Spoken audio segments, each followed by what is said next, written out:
Hello friends, मैं चंद्र ठाकुर आपको आपके अपने चैनल गुरुकुल वैदिक अकेडमी में आपका स्वागत करता हूं। तो फ्रेंड, जैसे कि आपको पता है कि हम प्राचीन इतिहास पढ़ रहे हैं और प्राचीन इतिहास के क्रम में हमने उसको पढ़ने के लिए 3 भागों में डिवाइड किया था। प्रागैतिहासिक काल, आदि ऐतिहासिक काल और ऐतिहासिक काल। तो जैसे कि हमने सभी जब पढ़ लिया और हमारा जो चल रहा था ऐतिहासिक काल चल रहा था, तो ऐतिहासिक काल में पढ़ते हुए हमने जिसको जो स्रोत थे लिखे हुए साहित्य से हम बात कर लें और दूसरे हमारे अभिलेख थे। ठीक है, तो लिखे हुए जितने साहित्य थे उसके बारे में मैंने पढ़ लिया है और जिसमें सिक्के वगैरह भी सभी आ गए थे और अभिलेखों के बारे में भी हमने चर्चाएं कर ली हैं। जितने भी इंपॉर्टेंट अभिलेख बनते थे आपको क्लास के माध्यम से जानकारी दे दी गई है। आज जो हम पढ़ने वाले हैं वो हमारे साहित्य से रिलेटेड है। ठीक है, तो उसी क्रम में चलते हैं, साहित्य के क्रम में चलते हैं। तो हमारा आता है वैदिक काल। तो वैदिक काल की बात कर रहे हैं तो वैदिक काल की जानकारी हमें वेदों से प्राप्त होती है। ठीक है, इसकी जानकारी, वैदिक काल की जानकारी हमें कहाँ से प्राप्त होती है? वेदों से प्राप्त होती है, ये जान लीजिए। ठीक है, जानकारी वेदों से प्राप्त होती है। वेद का अर्थ क्या होता है? इसका अर्थ, ये संस्कृत शब्द है, वेद एक संस्कृत शब्द है जिसका अर्थ होता है जानना। ये आप जान लीजिए। ठीक है, जानना इसका अर्थ होता है। ये कई बार एग्जाम में आ जाता है कि वेद कौन सा भाषा, कौन सा शब्द है, तो संस्कृत शब्द है जिसका अर्थ है जानना। और अगर बात करें तो वैदिक काल की जो संस्थापना यानी संस्थापक की बात करें, संस्थापक के रूप में या स्थापना किसने की थी, तो इसको आर्य को माना जाता है कि वैदिक काल की स्थापना आर्यों को माना जाता है। या आर्य लिख लें या आर्य को माना जाता है, ऐसे समझ जाए। ठीक है, ओके। आर्य भी एक संस्कृत शब्द है जिसका अर्थ होता है श्रेष्ठ। ठीक है, इसका अर्थ होता है श्रेष्ठ। और आपको पता है कि आर्य लोगों की उत्पत्ति थी, यानी आर्य मनुष्य की उत्पत्ति है, ये मध्य एशिया से आए हुए लोग थे। इतना आपको पता है कि जो कि नदी के किनारे अपना बसेरा करके वहाँ पर खेती बाड़ी और पशुपालन करते थे और अपना गुजारा करते थे। ये आपने पढ़ा भी होगा। ठीक है, तो अब आगे बढ़ते चलते हैं कि देखिए पहले क्या था कि जब वैदिक काल की जो बात कर रहे हैं तो वैदिक काल के समय में क्या था कि लोगों को लिपि की जानकारी नहीं थी। और जितने भी हमारे ग्रंथ है, जो भी हमारे वेदों की जानकारी एक आदमी से दूसरे आदमी को पहुंचाया जाता था, उस टाइम क्या था कि ये ग्रंथ जितने भी थे वो लिपिबद्ध नहीं थे, यानी लिखे हुए रूप में नहीं थे। ठीक है, अगर उस टाइम कोई ऋषि मुनि हुआ करते थे तो वो क्या करते थे, एक मतलब जितना उनको ज्ञान होता था अपने मतलब समाज से रिलेटेड बात कर लें या ईश्वर से प्रति की बात कर लें, तो वो अपने ये माध्यम बोल कर किसी दूसरे तक पहुंचाते थे। यानी दूसरा व्यक्ति उससे उनसे वो ज्ञान श्रवण के माध्यम से ग्रहण करता था, यानी सुन के ग्रहण कर लेता था। इतना आप समझ सकते हैं। ठीक है, तो वेदों की लिपिबद्ध जानकारी नहीं थी, यानी कि वेदों की क्या थी, लिपिबद्ध जानकारी ना होने के कारण ये जो है पीढ़ी दर पीढ़ी श्रवण परंपरा के माध्यम से लिख लेते हैं। श्रवण परंपरा के माध्यम से पीढ़ी दर पीढ़ी पहुंचाया जाता था। ठीक है, जिस वजह से वेदों को श्रुति भी कहा जाता है। ये आप जान लें, वेदों को अनेक किस नाम से जाना जाता है, तो श्रुति के नाम से भी जाना जाता है। ये बात आपको याद रखना है। ठीक है, क्यों श्रुति के नाम से जाना जाता है? क्योंकि श्रवण की परंपरा से ही ये पहुंचाया जाता था। ठीक है, फिर धीरे धीरे जैसे समय बीता और लोगों को क्या होता है, ज्ञान होता है भाषाओं का, यानी कैसे लिपि का ज्ञान होता है, तो ये पूरे जितने भी हमारे ग्रंथ, जितने भी चीज़ें हैं, इन सभी को क्या किया गया, संकलन किया गया। इनका जो संकलन है, यानी ग्रंथों की बात करें या वेदों के संकलन की बात करें, वेदों का संकलन की बात करते हैं। संकलन कृष्ण देवयान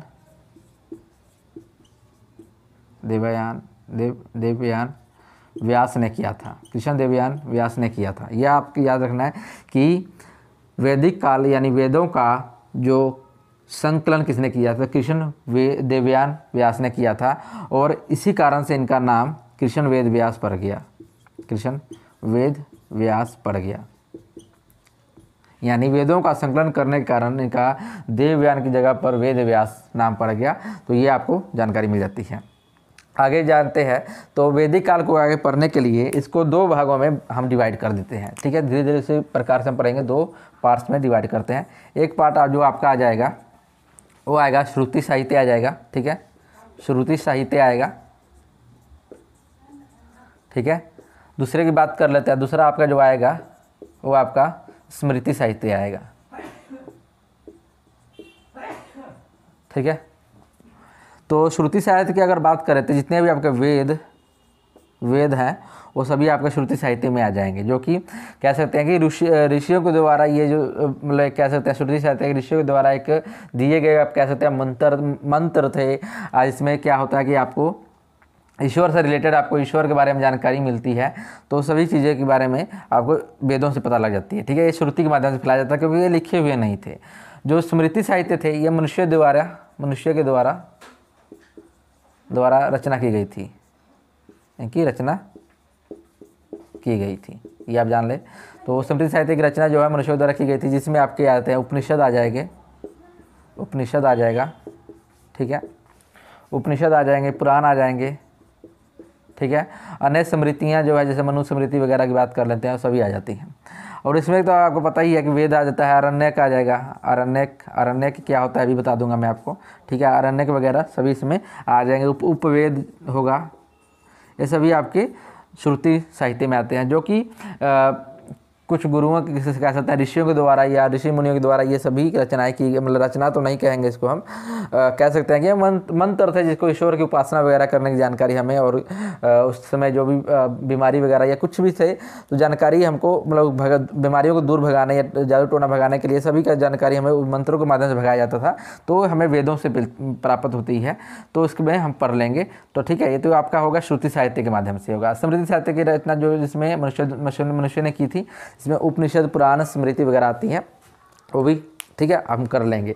तो पहले हम चलेंगे श्रुति साहित्य के बारे में पढ़ेंगे। तो श्रुति साहित्य पढ़ने के लिए सबसे पहले देखिए क्या होता है।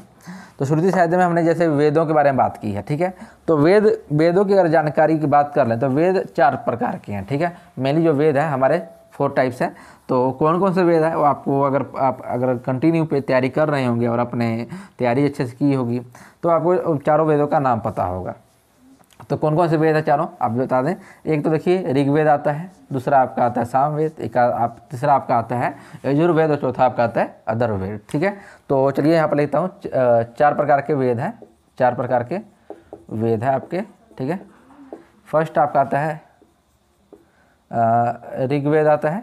ठीक है, दूसरा आपका आता है सामवेद।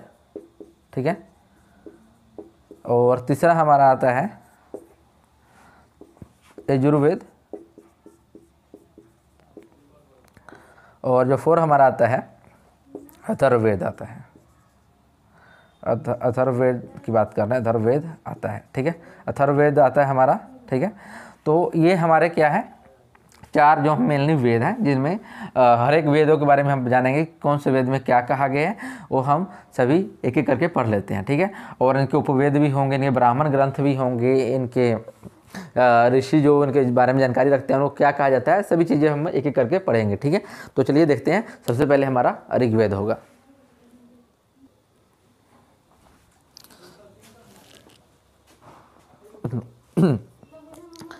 तो फ्रेंड जैसे कि हम चलते हैं आगे ऋग्वेद के बारे में जानते हैं। तो ऋग्वेद के बारे में जितने भी मैंने यहाँ पॉइंट्स नोट डाउन किए हैं, ये आपके जितने भी पॉइंट्स हैं सभी पॉइंट्स एग्जाम के पॉइंट ऑफ व्यू से बहुत ज़्यादा इंपॉर्टेंट है। देखिए अगर आप बुक्स वगैरह पढ़ेंगे तो बहुत से ऐसे पॉइंट्स मिलेंगे जो आपके अननेसेसरी है, जो कि एग्जाम में आपको काम की नहीं चीज़ें हैं उसमें इतनी, लेकिन ये जो है आपके मैक्सिमम से मैक्सिमम कह सकते हैं 90% जो होता है, अगर ऋग्वेद से कुछ पूछ सकता है तो इसके यही 90% इन्हीं पॉइंट से पूछेगा। कई बार होता है एग्जामिनर का दिमाग होता है सरफरा होता है, तो उसमें क्या होगा 10% जो बचता है तो अन्य चीज़ें पूछ सकता है। तो हम कोशिश करेंगे कि आपको सभी चीज़ें बताने की। ठीक है, बट आप मोस्टली आपको याद रखने के जो पॉइंट्स होंगे ये होंगे। ठीक है, तो ऋग्वेद के जानते हैं ऋग्वेद में क्या है। देखिए फ्रेंड, ऋग्वेद से हमको जानकारी आर्यों के इतिहास के बारे में और उनके राजनीतिक प्रणाली के बारे में जानकारी मिलती है। अगर हम बात करें ऋग्वेद में है क्या, तो ऋग्वेद में सबसे पहले अगर बात करें तो हमें आर्यों की ऐतिहासिक जानकारी और साथ में उनकी राजनीतिक प्रणाली के बारे में भी जानकारी मिलती है, और दूसरी तरफ बात करें हम इसमें ईश्वर की महिमा के बारे में भी जानकारी मिलती है। ठीक है, ऋग्वेद में टोटल 10 मंडल हैं। ठीक है, मंडल से बहुत क्वेश्चन आते हैं, कौन सा मंडल किससे रिलेटेड है ये जानकारी भी मैंने आपको यहाँ लिखी हुई है पॉइंट्स टू पॉइंट। ठीक है, लेकिन बहुत आते हैं, ये आपको याद रखना है। तो ऋग्वेद में 10 मंडल, 128 सूक्त और 10,462 मंत्र हैं। तो फ्रेंड है क्या कि जो मंत्रों की संख्या की बात करें, अगर हम कुल मंत्र की बात करें यानी टोटल मंत्रों की संख्या की बात करें, अगर हम उसमें से कुछ छाटे नहीं तो 10,580 मंत्र है। कितने हैं 10,580 मंत्र है, जिसमें से 118 मंत्र क्या है, दोहराए गए हैं। ठीक है, ये दोहराए गए हैं। दोहराए जाने के कारण यानी कह सकते हैं कि अगर 118 माइनस कर देंगे तो हमारे पास 10,462 मंत्र बचेंगे। टोटल अगर मंत्रों की गिनती की बात करते हैं, कितने नंबरिंग में कितने हैं, तो नंबरिंग यानी गिनती की बात करें, संख्या की बात करें, 10,580 मंत्र हैं। लेकिन उन दोहरा कर है, अगर उसमें से 118 जो मंत्र दोहराए गए हैं उनको हम माइनस करते हैं तो 10,462 मंत्र आता है। लेकिन आपको एग्जाम के पॉइंट ऑफ व्यू से 10,462 मंत्रों को याद रखना है। कुल मंत्र कितने हैं, 10,462 है। कुल संख्या में कितने हैं अगर पूछिएगा तो 10,580 है, ये आपको याद रखना है। लेकिन दोहराए हुए नहीं गिनते हैं हम लोग, तो कुल मंत्र पूछेगा 10,462 है, इतना याद रखिए। ठीक है फ्रेंड, ये बात हो गया। ऋग्वेद के जो उच्चारण करते हैं, जो ऋग्वेद के बारे में जानकार होते हैं, उनके मंत्रों को जो उच्चारण करते हैं उनको हम होत्र कहते हैं। क्या बोलते हैं, होत्र कहा जाता है, या होत्र कहा जाता है इसको, या होता भी बोला जाता है, हो तकवा, या तो आप इसको होत्र कह दें या इसको होता भी कहा जाता है। ये बात को भी आपको ध्यान रखना चाहिए। ऋग्वेद में एक बहुत ही कॉमन चीज़ है जो एग्जाम में बहुत बार आता भी है, जो दूसरे मंडल से लेके जो 7वां मंडल होता है वो प्राचीन मंडल है। ठीक है, दूसरे से लेकर 7वां मंडल क्या है, प्राचीन मंडल है, यानी बहुत ज़्यादा पुराना मंडल है, जिस वजह से इसे वंश मंडल भी कहा जाता है। दूसरे से लेके यानी 2 to 7 मंडल की बात करें तो इसे वंश मंडल कहा जाता है, क्योंकि ये बहुत ज़्यादा प्राचीन मंडल है। ठीक है, नेक्स्ट इसमें अगर बात करें जो फर्स्ट मंडल एंड जो 10वां मंडल आपका 10th मंडल है, यानी पहला और 10वां जो मंडल है, ये सबसे आखिरी मंडल कह सकते हैं, सबसे आखिरी, यानी आखिरी में इनको लिखा गया है। ठीक है, आखिरी में इनका संकलन कह सकते हैं, या आखिरी में इनका मतलब इनके बारे में पता चला। ठीक है, सबसे आखिरी मंडल बोलेंगे। ठीक है, आखिरी मंडल, तो पहला और 10वां आपका सबसे आखिरी मंडल है, याद रखना है। ठीक है, अगर बात करें हैं तो हमारे 4th मंडल में किसके बारे में जानकारी मिलती है, देखिए तो यहाँ पर गलत लिखा है कृषि संबंधी। अगर बात में कृषि की बात करते हैं तो कृषि संबंधी जानकारी, यानी कि बात करें जो आर्य लोग थे, कृषि वगैरह करते थे, पशुपालन करते थे, जैसे मैंने आपको बताया, तो कृषि संबंधी जानकारी जो है हमें 4थे मंडल से प्राप्त होती है कि जो आर्य लोग थे वो खेती बाड़ी करते थे, और कृषि के जो मतलब कि उस वक्त में कृषि होती थी, तो इसकी जानकारी वगैरह हमें किससे मिलती है, वो हमको 4थे मंडल से कृषि शब्द की जानकारी मिल जाती है, यानी कृषि संबंधी जानकारी हमें 4थे मंडल से मिलती है, ये भी याद रखें। गायत्री मंत्र जो आज भी हम लोग पढ़ते हैं, गायत्री मंत्र, ठीक है, पूजा पाठ करते हैं, तो गायत्री मंत्र की जो जानकारी है वो 3रे मंडल से प्राप्त होती है। ठीक है, अगर ये पूछ सकता है, एग्जाम में बहुत बार पूछा गया है गायत्री मंत्र जो है किस देवता को समर्पित है या किस देवता के लिए है, तो पहले क्या था कि बहुत बार एग्जाम में आता था, तो ईजी आप देखते हैं कि आप एग्जामिनर जो है चालाक हो गया है और काफ़ी ज़्यादा डीपली पूछने लग गया है। तो बात करते हैं अगर गायत्री मंत्र की, अगर हम 3rd मंडल में इसके बारे में पता लगा है कि 3rd मंडल से गायत्री मंत्र है, और ये जो गायत्री मंत्र है अगर हम बात करें किसको समर्पित है, तो ये सावित्री को, यानी सावित्री को समर्पित है। तो सावित्री देवता कह दें या सावित्री देवी कह दें, तो उनको समर्पित है ये गायत्री मंत्र मंडल। एग्जाम में मतलब ये बहुत बार आता था कि ये गायत्री मंत्र किसको समर्पित है, तो सावित्री को समर्पित है। लेकिन अब एग्जामिनर चालाक हो गया है, तो ये पूछेगा किस देवता को समर्पित है, तो ये आप ये कह सकते हैं सूर्य उपासना कह दें या सूर्य पूजा को समर्पित है। यानी जो सावित्री है वो सूर्य देवता की ही बात की जा रही है और सूर्य के बारे में ही बात हो रहा है, तो ये आप जान सकते हैं, सावित्री मीन्स सूर्य की बात हो रही है। तो गायत्री मंत्र जो है वो सूर्य पूजा को समर्पित है, ये आप याद रखें। किस मंडल में है, 3रे मंडल में, 3rd मंडल में आपको याद रखना है। उसी प्रकार जो 7वां मंडल है वो वरुण देवता के बारे में। वरुण देवता जैसे कि आप पता है, वरुण जो देवता है वो हवा के देवता, जैसे वायु के देवता है, उनको वरुण देवता कहा जाता है। तो 7वां मंडल आपका वरुण देवता, और 9वां मंडल सोम की जानकारी देता है। सोम देवता यानी सोम की जानकारी की बात करें, सोम देवता थे उनकी जानकारी, और 7वां मंडल आपका वरुण देवता की जानकारी देता है, ये आपको याद रखना है। अब इसका पूछता है कि ऋग्वेद का ब्राह्मण ग्रंथ कौन सी है। ब्राह्मण ग्रंथ बहुत बार एग्जाम में आता है, अगर आप पीसीएस लेवल के जाएंगे, ग्रुप डी वगैरह एग्जाम में जाएंगे तो नहीं पूछता है। ठीक है, ग्रुप डी के एग्जाम में आपको अगर बात करें, ग्रुप डी की बात करें या एमटीएस वगैरह कहते हैं या सीएचएसएल कहते हैं, उसमें आपको सोम मंडल से पूछ लेगा, सोम मंडल के बारे में, सोम की जानकारी किस मंडल में है या वरुण की किस में है, ये सब पूछेगा ईजी से। ठीक है, लेकिन ये पूछता है कि पीसीएस का एग्जाम देने जाइए तो पूछेगा कि ऋग्वेद के ब्राह्मण ग्रंथ इसमें से कौन सा नहीं है। 4 ऑप्शन होंगे उसमें, ठीक है। 4 ऑप्शन में से एक ऑप्शन ऐसा होगा जो आपका क्या होगा, कौन सा है, ठीक है, उसमें होगा, बाकी 3 आपके नहीं होंगे, ठीक है। कौन सा नहीं का मतलब होता है कि सभी दिए होंगे, सभी इसके ब्राह्मण ग्रंथ दिए होंगे, ठीक है, और उसके बाकी अन्य नहीं दिए होंगे। तो पूछ सकता है कि घुमा के पूछता है एग्जामिनर, ठीक है। तो इसके जो ब्राह्मण ग्रंथ है वो ऐत्रेय एवं कौस्तुकी, ऐत्रेय और कौस्तुकी की बात करते हैं। इसको आपको याद करना है, ट्रिक की बात करें तो आप ट्रिक से याद कर सकते हैं। कैसे? ट्रिक मतलब लेंगे 1, ठीक है, आप 1 मान लेते हैं। ट्रिक इसका क्या होगा, ब्राह्मण ग्रंथ को याद करना, 1 का मतलब होगा ऐत्रेय और क का मतलब होगा कौस्तुकी। आप इस प्रकार से भी याद कर सकते हैं, ठीक है। ट्रिक के माध्यम से भी इसको आप याद कर सकते हैं, ठीक है। तो चलिए आगे देखते हैं क्या है, 10वां मंडल के बारे में बात करें हैं तो 10वें मंडल में जानकारी वर्ण व्यवस्था की जानकारी मिलती है। पहली बार जो वर्ण व्यवस्था की बात करें, वर्ण व्यवस्था यानी क्या, जातिगत की बात करते हैं, जाति व्यवस्था की जानकारी। हम वर्ण की व्यवस्था यानी जाति व्यवस्था, तो 4 वर्ण बने थे, तो उसकी सबसे पहले जानकारी हमको ऋग्वेद से मिलती है कि 4 जो वर्ण थे उनका जानकारी हमको किसे, ऋग्वेद से प्राप्त होता है। ऋग्वेद के किस मंडल में है, 10वें मंडल में है। वो 4 वर्ण कौन कौन से हैं आपको पता है, ब्राह्मण है, ठीक है, एक ब्राह्मण, ठीक है, और ब्राह्मण, क्षत्रिय,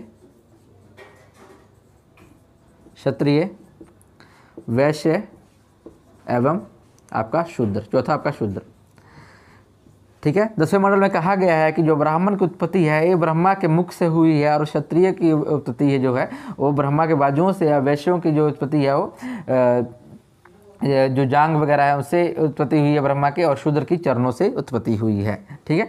तो ये 10वें मंडल में इसकी जानकारी मिल जाती है। और साथ में ही ऋग्वेद में इंद्र को पुरंदर कहा गया है।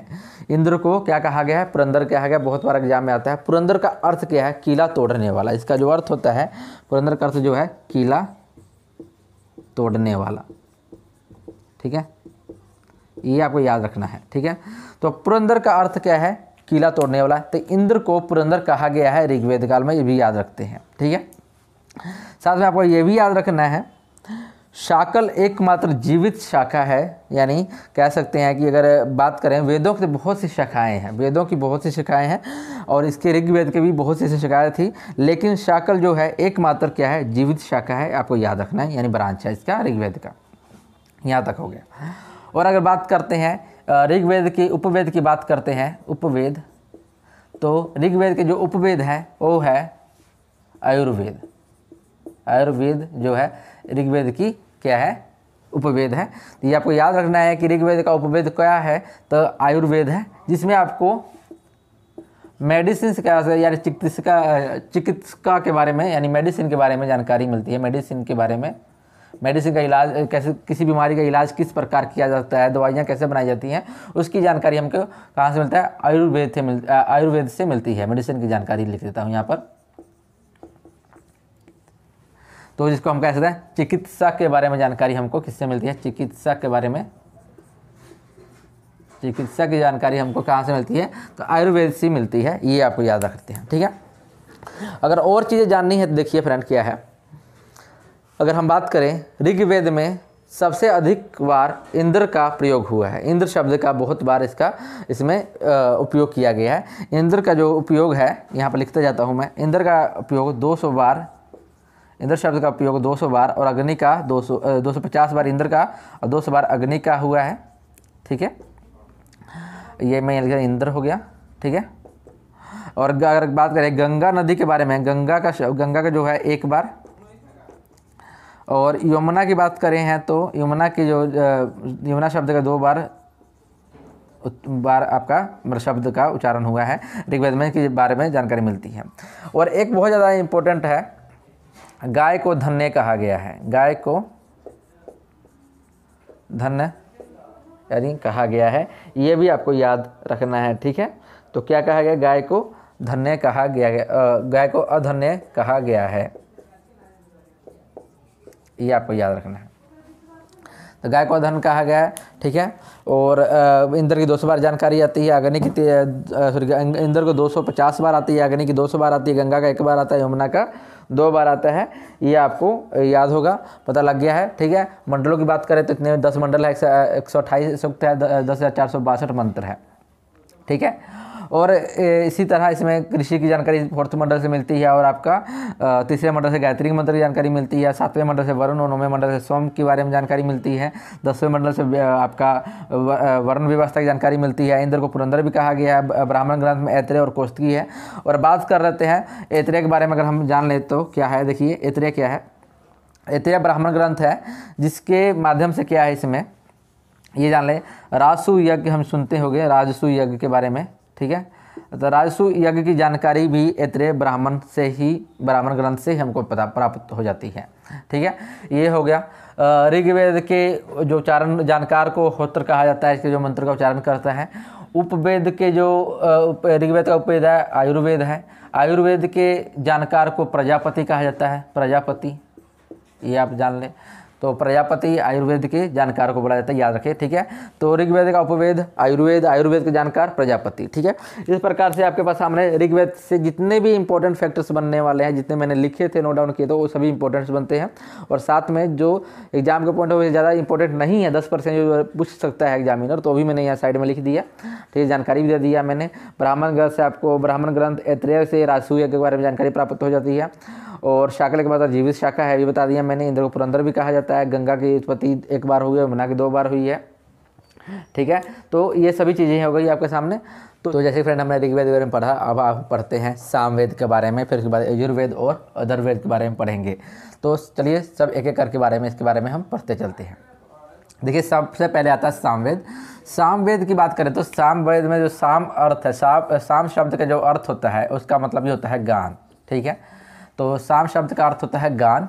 और सामवेद जो है ये संगीत से, कह सकते हैं इसको, संगीत से संबंधित इसमें जानकारी मिलती है। संगीत से संबंधित जानकारी मिलती है, ये आप जान लें। ठीक है, तो सामवेद का अर्थ होता है गान। इसी प्रकार हम कह सकते हैं संगीत से संबंधित जानकारी हमको सामवेद से मिलती है। और ये भारतीय जो संगीत है, भारतीय संगीत का जनक भी कहा जाता है इसको, भारतीय संगीत का जनक भी कहा जाता है। ठीक है, तो फ्रेंड आप, मैं थोड़ा लिख रहा हूँ, छोटा लिखा जा रहा है। ठीक है, तो आप एडजस्ट कर ले और समझ ले, मैं बोल के बता रहा हूँ इसलिए। तो चलिए इसमें देखते हैं क्या क्या मिलता है। देखिए, तो गाए जाने वाली जितनी भी रचनाएं हैं आपको सामवेद में मिलेगी। और 7 स्वर जो सारे गा मा पा पा धा निसा, जो भी आपको 7 स्वर है, तो 7 स्वरों की जानकारी आपको सामवेद में ही मिलती है। इसमें मंत्रों की बात कर ले तो 1549 मंत्र है, जिसमें से 75 जो मंत्र है और सिर्फ नए मंत्र है। बाकी सभी के सभी मंत्र जो है ऋग्वेद से कॉपी कर लिए गए हैं, ऋग्वेद से कॉपी कर लिए गए हैं। ठीक है, तो 75 मंत्र नए हैं, बाकी सभी के सभी मंत्र कहाँ से लिए हैं, ऋग्वेद से लिए गए हैं। ये आप जानकारी याद रखें, इंपॉर्टेंट हो जाता है। 1549 मंत्र है, जिसमें 75 नए मंत्र हैं। सामवेद के जो जानकार होते हैं, जो इनके पुरोहित होते हैं, उनको उद्गाता बोला जाता है। इजी है नाम याद रखना। सामवेद आपको पता है, सामवेद गीत से संबंधित है या संगीत से संबंधित है। इसमें संगीत को गाना है, तो गाना यानी गाना गाने वाला क्या होता है, गाथा होता है, तो वही उसको बोलेंगे उद्गाता।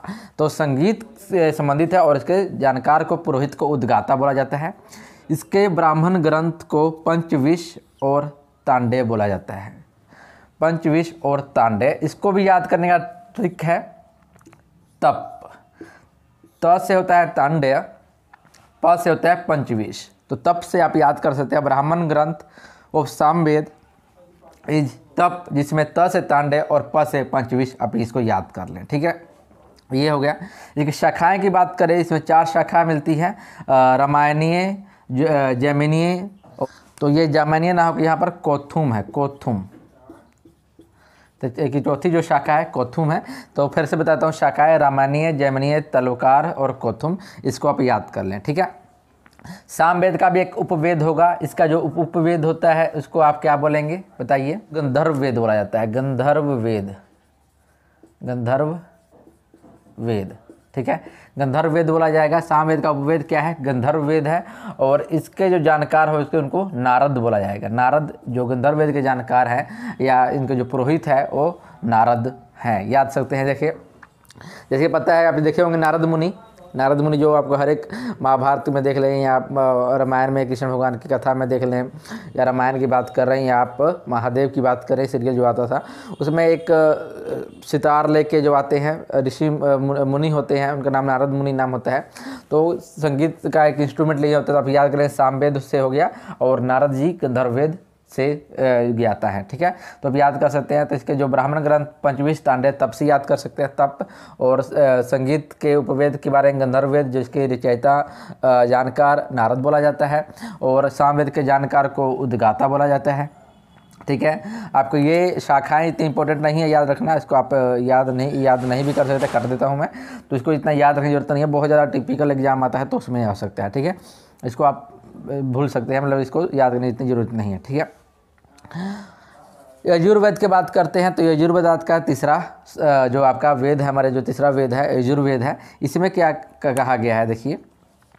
कर्म कांड से रिलेटेड जितने भी अनुष्ठान है, जैसे हम मंदिर जाना और मंदिर में जाकर चंदन टीका लगाना, ठीक है, ये जो है हम लगाते हैं, लेकिन इसके पीछे क्या रहस्य है, क्या कारण है, उसके बारे में हम अगर किसी की जानकारी प्राप्त नहीं करते हैं। जैसे मान लीजिए आप जाते हैं मंदिर में, हम घंटी बजाते हैं, ठीक है, आपके पिताजी घंटी बजाते थे, आप बजाते हैं, आपके आने वाले बच्चे बजाएंगे, लेकिन इसके पीछे क्या कारण है, घंटी क्यों बजाई जाती है। अगर हम पूजा करते हैं, पूजा करने के बाद अगर हम शिवलिंग पर जल चढ़ाते हैं तो क्यों चढ़ाया जाता है, उसके पीछे जो हम चंदन टीका लगाते हैं माथे पे अपने, वो क्यों लगाया जाता है, इसका हम अगर कारण नहीं जानते हैं तो कर्म कांड बन जाता है। किसी चीज़ के कारण जान के हम पूजा पाठ करते हैं तो जानकार हम हो जाते हैं, लेकिन अगर हम उसको किसी को देख के फॉलो करते हैं बिना किसी चीज़ की जानकारी प्राप्त किए, तो हमारा क्या हो जाता है, कर्म कांड हो जाता है। तो कर्म कांड तथा उसके रिलेटेड जितने पूजा पाठ से जितने भी रिलेटेड अनुष्ठान वगैरह हैं, उनके बारे में जानकारी हमको कहाँ से मिलती है, यजुर्वेद से मिलती है। यजुर्वेद के पुरोहित को अधर्वयु कहा जाता है, इनके पुरोहित को अधर्वयु कहा जाता है। और ये पहला यजुर्वेद एक ऐसा ग्रंथ है, पहला एक ऐसा वेद है जिसमें गद्य और पद दोनों में रचित है। ये गद्य और पद दोनों में रचित है। बहुत से बच्चे हैं जिनको नहीं पता होगा गद्य और पद क्या होता है। देखिए, जो सामान्य बोली जाने वाली भाषाएं जैसे हम यूज करते हैं, जैसे हम किसी भी एक फ्रीली बोल लेते हैं, कोई भी बात हम बोलते हैं जिसमें हम किसी भी छंद या ग्रामर का यूज नहीं करते हैं, जिस प्रकार हम नॉर्मली बात करते हुए बोलते हैं अपने ही लोगों से, तो गद्य की बात होता है। गद्य में क्या होता है, सामान्य बोली जाने वाली भाषाएं आ जाती हैं, सामान्य रूप से बगैर किसी व्याकरण के यूज के हम बोलते हैं, तो आपका आ जाता है कौन सा, गद्य हो जाता है। और पद की बात कर लेते हैं, तो पद में क्या होता है, एक पद एक कह सकते हैं कि हम एक, ये भी एक इसको भी बोला जाना, लेकिन ये एक काल्पनिक कथाएं जो होते हैं। जैसे अगर हम बात कर लें ग्रंथों से रिलेटेड चीज़ें बात करते हैं, ग्रंथ में जितने भी हम कथाएं सुनते हैं, जैसे हम रामायण से रिलेटेड कथा सुन लिए, कृष्ण भगवान से रिलेटेड कथा सुन ली, और महादेव से रिलेटेड कथाएँ सुन ली, तो हम देखते हैं टीवी पर भी उनके सिर पर सीरियल बने हुए हैं। तो क्या आप ये मानते हैं कि जो हमको जो भी कथा हम देखते हैं, रामायण महाभारत या कृष्ण लीला के बारे में देखते हैं, तो क्या एग्जैक्ट वैसे ही जो दृश्य हमको दिखाया जाता है वैसा ही होगा? नहीं ना। तो वो एक काल्पनिक कथाओं को हम किस प्रकार उसको हम एक किस जरिए हम उसको बताते हैं, डिस्क्राइब करते हैं, वो पद बोला जाता है, ठीक है। तो काल्पनिक चीज़ों को बताना पद कहलाता है, और सामान्य भाषा बोलने वाला वो हमारा गद्य होता है, ठीक है। तो गद्य और पद दोनों में रचित है यजुर्वेद। और ब्राह्मण ग्रंथ में बात कर लेते हैं, तो ब्राह्मण ग्रंथ जो है वो शतपथ है एक, दूसरा आपका तैत्तिरीय है। तो पहला शतपथ और तैत्तिरीय, इसको याद करना बहुत ईजी है, शत से याद कर लेते हैं, शत ले लेते हैं, इसका ही आप ले लेते हैं शत, जिसमें श से होता है शतपथ और त से होता है तैत्तिरीय। तो शतपथ जो ब्राह्मण ग्रंथ है, यह शुक्ल यजुर्वेद है। जो ये शुक्ल यजुर्वेद, जैसे मैंने बोला गद्य और पद के बारे में बताया, तो गद्य और पद में क्या है, तो देखिए जो आपका गद्य है, ये गद्य जो आपका ये क्या है, एक कृष्ण यजुर्वेद है। क्या है, कृष्ण यजुर्वेद है। और आपका जो पद है आपका, ये आपका क्या है, आपका जो शुक्ल यजुर्वेद है, शुक्ल यजुर्वेद है आपका। क्या पद जो है आपका शुक्ल यजुर्वेद है। ये चीज़ के बारे में मैंने बता दिया, ठीक है। तो चलिए ये चीज़ें देख लीजिए। अब देखते हैं तो जो शतपथ हमारा है, शतपथ ब्राह्मण ग्रंथ, ये शुक्ल यजुर्वेद है, जिसमें कृषि, यहाँ पर गलत लिखा गया है फिर से, कृषि की जानकारी एवं सिंचाई की जानकारी मिलती है। कृषि एवं सिंचाई की जानकारी हमको शतपथ ब्राह्मण ग्रंथ से मिलती है, जो कि शुक्ल यजुर्वेद में मिलती है। और तैत्तिरीय जो तैत्तिरीय है, जो कि आपको कृष्ण यजुर्वेद के ब्राह्मण ग्रंथ, जो कि कृष्ण यजुर्वेद में आता है, तैत्तिरीय। तो ये जान लें कि पद जो हमारा शुक्ल हो गया और कृष्ण जो हो गया हमारा कौन सा है, वो आपका गद है। और इसी बात कर लेंगे, ब्राह्मण ग्रंथ से रिलेट करते हैं कृष्ण को, तो ब्राह्मण ग्रंथ से कृष्ण करेंगे तैत्तिरीय और शुक्ल करेंगे आपका शतपथ। ये नाम से भी इसको याद कर सकते हैं, श से शुक्ल और स से शतपथ ब्राह्मण ग्रंथ पद में आ जाता है, और कृष्ण गद में आता है, जो कि आपका तैत्तिरीय होगा। अगर इसके यजुर्वेद की बात करते हैं तो इसके देखिए, पहले तो पुरोहित की जानकारी इसके अधर्वी मैंने बता दिया। यजुर्वेद की बात करते हैं तो यजुर्वेद के जो उपवेद है, इसके उपवेद को आप क्या बोलेंगे, देखिए इसके उपवेद को आपको बोलना है, इसके जो धनुर्वेद, इनके उपवेद जो होगा वो क्या है, धनुर्वेद है। धनुर्वेद है, धनुर्वेद, जिसके यजुर्वेद का जो है धनुर्वेद है, इसके जो क्या बोलते हैं जो जानकार होंगे उनको बोलेंगे विश्वामित्र। विश्वामित्र, इसके जानकार को बोला जाता है विश्वामित्र। इसको भी याद करना बहुत ईजी है। देखिए यजुर्वेद, ठीक है, जिसमें आपका इसका उपवेद धनुर्वेद। धनुर्वेद जैसे धनुष उठाकर कौन मारेगा, मित्र मारेगा, तो विश्वामित्र। आप कहानी बना के भी इसको रिलेट कर सकते हैं, ठीक है। तो ये आपको यजुर्वेद से जितनी जानकारी है सभी मैंने जानकारी आपको बता दी। यजुर्वेद का उपवेद धनुर्वेद, धनुर्वेद का जो जानकार होगा विश्वामित्र होता है।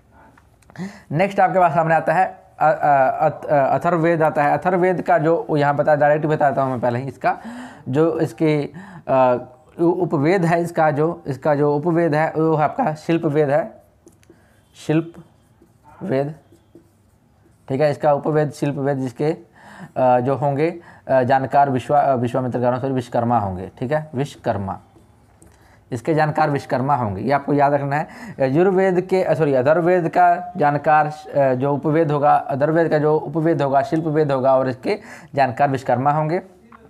अथर्ववेद की रचना किसने की थी, तो अथर्वा ऋषि ने की थी।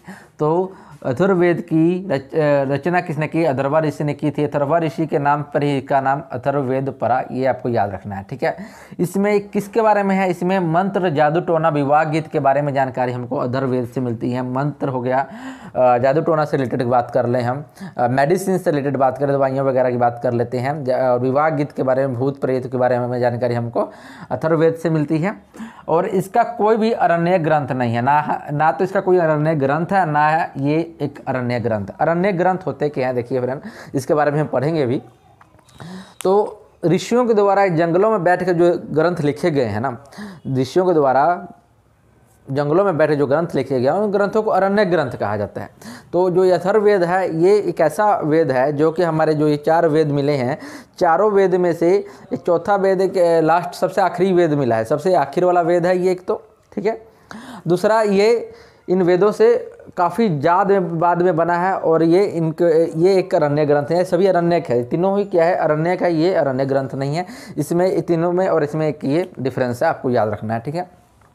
तो इनके एक कह सकते हैं ग्रुप में इसको शामिल भी नहीं किया जाता है अथर्ववेद को, ठीक है। तो अथर्ववेद क्या आपका एक अरण्य ग्रंथ नहीं है, और ये बहुत ज़्यादा लेट कह सकते हैं कि लिखी गई है, ठीक है। गोत्र शब्द जो आपके नाम के पीछे गोत्र लगता है, जैसे कि कोई लिखता है कश्यप लिखता है, कोई ठाकुर लिखता है, कोई चौधरी लिखता है, मतलब गोत्र जो भी है, गोत्र शब्द का जो लेख मिलता है हमको अथर्ववेद से मिलता है। इसके पुरोहित को ब्रह्मा बोला जाता है। जो अथर्ववेद के पुरोहित है, यानी जो अथर्ववेद के जो जानकार होते हैं उनको पुरोहित कहा जाता है। सभा और समिति जो है प्रजापति के पुत्रियां के बारे में, मतलब पुत्रियां हैं, इसकी जानकारी मिलती है। यानी जो सभा और समिति हैं वो प्रजापति की पुत्रियों के रूप में जानकारी हमको मिलती है। इसी में अथर्ववेद में ही चांदी और गन्ने, अथर्ववेद में ही चांदी और गन्ने का प्रथम बार उल्लेख मिलता है। कन्या का जन्म से ही निंदा की है। देखिए इस वेद में, अथर्ववेद में क्या है, जो कन्या का जन्म होता था, लड़कियों का जन्म होता था, इससे इस ग्रंथ में उसकी निंदा की गई है। कन्या को एक शूद्र के समान समझा जाता था इस ग्रंथ के अकॉर्डिंगली।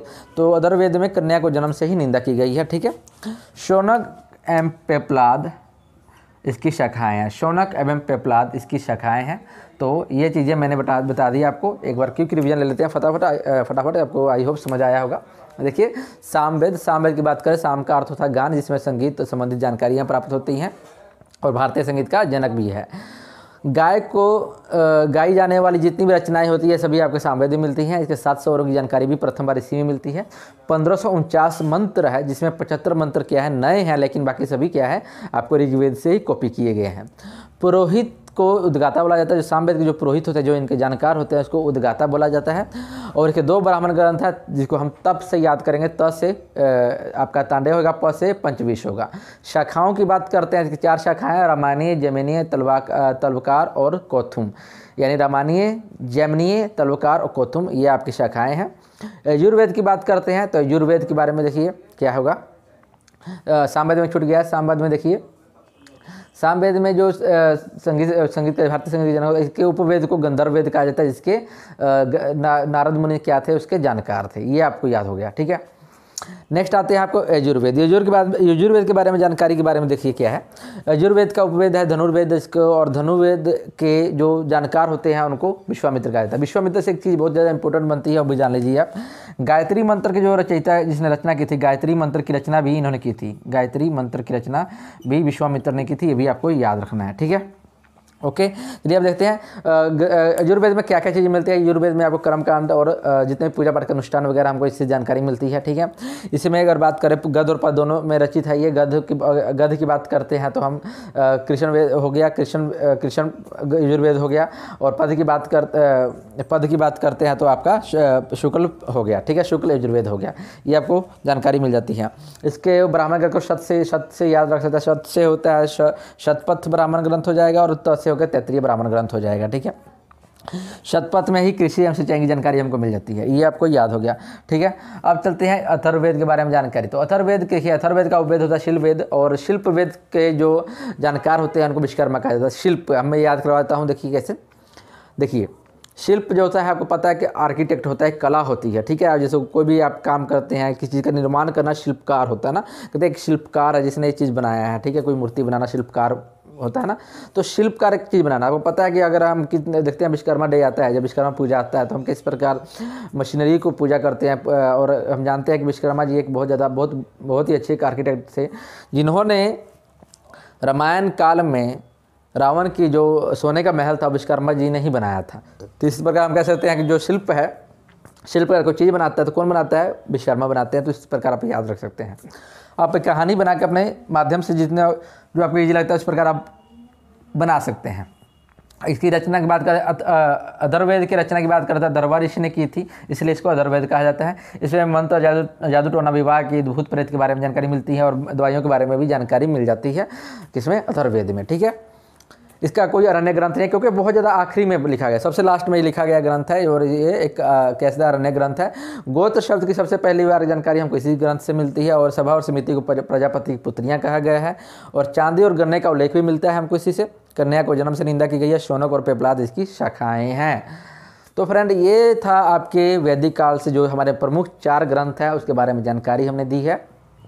इसके बाद हमारे जो भी उपनिषद के बारे में आएगा, पुराण आएंगे, और अनेक आएगा, वेदांग आएंगे, तो सभी के बारे में एक एक करके जानकारी मिलती जाएगी आपको क्लास के माध्यम से। तो प्लीज़ फ्रेंड, अगर आपको अच्छा लगा वीडियो तो प्लीज़ चैनल को सब्सक्राइब कर दे, वीडियो शेयर कर दे और लाइक कर दे। Okay friend, take care, bye bye, thank you.